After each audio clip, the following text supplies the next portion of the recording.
Lord told me to warn you, don't vote blue no matter who. The lady is a witch. You vote her in, we're ushered into quicker judgment. Take that up with God. Take it up with God. Hey, what's going on TikTok? It's your boy, Brother Leon. So, the one thing that I'm going to tell you, look at Dan McKellen's video on him talking about Trump being Jesus. Because the crazy thing is that a lot of people, man, they make excuses for this man's ignorance. And I believe that if these men and women of God are going to be men and women of God, how come you can't be a Nathan in this time and in this hour? Because, see, the one thing that you got to look at is that Tiffany Montgomery got to walk some stuff back, because she was saying, just like other people were saying, that God is going to use him like a King Cyrus. She basically called Kamala Harris a witch and said that if a vote for the Democrats and a vote for her was going to bring quicker judgment. And so you need to look at what's happening right now, because at the end of the day, I feel like we got in a war over a lie. Gas prices are going up because of a lie. And King Cyrus ain't panned out. And the crazy thing is now, y'all done soup this man up. Not only her, but other people, like a Marcus Rogers, like a Otha Turnbull, like so many evangelicals, Paula White. And the crazy thing is that she's saying that stuff as well. And now he playing like he Jesus. But at the end of the day, I'm going to tell you this. He never was. And people will say, don't judge by the appearance. And they will also tell you to have discernment. You don't need to have discernment to know that this is a shit show. You don't need to have discernment to know that a lot of Christian people that voted for this man are being pissed on. And the crazy thing about it, they trying to tell you it's the latter rain, but it's not. And the crazy thing about it is that biblical scholarship tells you that the book of Revelation is not for today. So I don't care what they say. I don't care what their prophecies say. Biblical scholarship shoots it all down. And that's the one thing that I've told you time and time again. You want to shoot down these daggone internet prophets? Give them Dan McKellen. You want to shoot down Philip Anthony Mitchell, Marcus Rogers, Tiffany Montgomery, and also Otha Turnbull? Give them Dan McKellen. Because at the end of the day, biblical scholarship as well as history shoots all of their shit down. Because at the end of the day, they ain't got nothing. Because see, Revelation cannot be fact checked. A word from the Lord cannot be fact checked. And the crazy thing is, they moved the goalpost. How is it that this is God's anointed and look at the state that we in? There is no coming revival. I'm going to tell you that right now. If anything that's being revived is Christian nationalism. That is putting more of a divide and a wedge with the universal church. And black people will not be a part of it. Latino people will not be a part of it. It'll be heterosexual Christian white males and their families. Because at the end of the day, that's what they want. And that's why they are erasing the marginalized history, black people's history. But see, they ain't going to say nothing about that. Because see, the crazy thing is that they already said that blackness is an idol. They've already said that. Don't be so pro-black that you're anti-Christ. But see, the crazy thing is that they never call out racism. Never. And so the one thing that you need to realize is that now they got to walk all of that back, because there is no way to paint the picture on this. You in bed with it because you told other people to go with it. So now you in bed with it, Tiffany. You in bed with it, Marcus. You in bed with it, Philip Anthony Mitchell. You are in bed with it. You in bed with it, Pastor Otha Turnbull.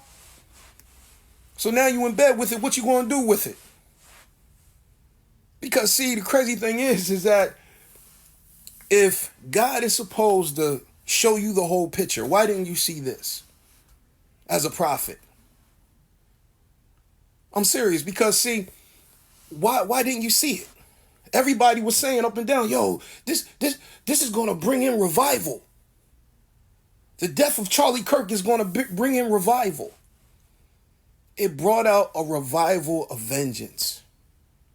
It brought out a revival of black people being in fear. It brought out a revival of saying it doesn't matter what type of white person it is, as long as it's white, it's right. And that quality and the best don't matter, especially if they brown or black. And at the end of the day, they will not say anything on the fact that our army, in bed with Israel, is trying to conjure a rapture. I'm serious, trying to conjure a rapture. So you're going to be used. God is using you to bring Armageddon to Iran. And in doing so, it's going to bring Jesus here. And when Jesus comes, everything going to be set in order. The kingdom's going to be here. And all things will be in order and decent. Yeah. Let's see what happens with that straight. Let's see what happens when people start paying $10 a gallon for gas and that the US dollar is sinking because of this man's tariffs. And the fact of the matter is that he put tariffs and now the allies don't even want to help him. And like I said before, Israel will start shit that America always will have to finish. And the crazy thing is, nobody looks at the pattern of Republican presidents. But the fact of the matter is, hey, we got a prophet. Yo, what you gonna do with this? Seriously. Because at the end of the day, we could talk about pastors in bed. We could talk about Robert Morris. We could talk about Brian Karn. We could talk about anybody. But we need to stay here. We need to stay with the obvious. But the crazy thing is that nobody really wants to, because now they know they gotta walk that shit back. That witch looking good right now, ain't she? Because she said it. Kamala Harris said it, and y'all labeled her a Jezebel. Y'all labeled her a witch. And she's the one that said what was going to happen. But y'all put this man up as the next best thing to Jesus. And now he think he Jesus.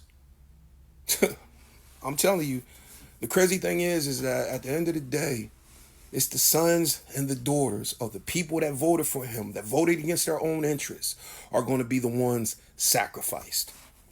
And that's what the prophets ain't going to tell you. Well, Christian nationalists have sure dug themselves into a hole today. Hey everybody, I'm Dan McClellan. I'm a scholar of the Bible and religion. And if you were not already aware, recently the President of the United States of America posted this image on his Truth social media platform, which very clearly depicts him as Jesus, Del Parsons style red mantle over white tunic and all, flowing robes, grace, ball, striking, palms aglow, healing, maybe Uncle Sam, maybe some random civilian, I don't know. But this image was originally posted 2 months ago by Nick Adams. You know, the internet's response to the question, what if Poe's Law were a person? And obviously, a bunch of Christian nationalists became somewhat annoyed by this. But the president was quick to take the image down and come out and announce to one and all that he didn't realize this was depicting him as Jesus. He thought it was depicting him as a doctor associated with the Red Cross, which is just a transparent lie. But it gave a lot of Christian nationalists enough of an excuse to come out and defend the president. So, for instance, we have Allie Beth Stuckey coming out and posting this. I do believe that he didn't think of this as a depiction of Jesus when posting. Still, there has to be more care and discernment here. So it's better for Allie's own identity politics to acknowledge that Trump is a grotesquely stupid adult human than to acknowledge that Trump has always been grotesquely unfit for public office. And this really is an own goal for Christian nationalists. This is a self-inflicted wound, because this is what happens when you spend the better part of a decade convincing an emotional adolescent and a narcissist and a megalomaniac that he's the savior. He's going to start thinking that he's the savior, and he's going to say things, as he has, like, I am the chosen one. And he's going to start believing that you actually think he is God.